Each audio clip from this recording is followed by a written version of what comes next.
Here we are, 17th of April in Port Elgin, and it is snowing.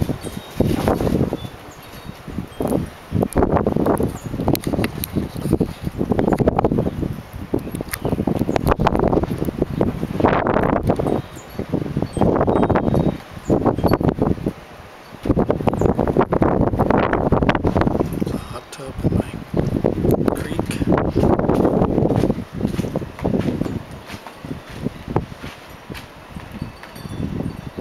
After leaving high 90s in the Rio Grande Valley.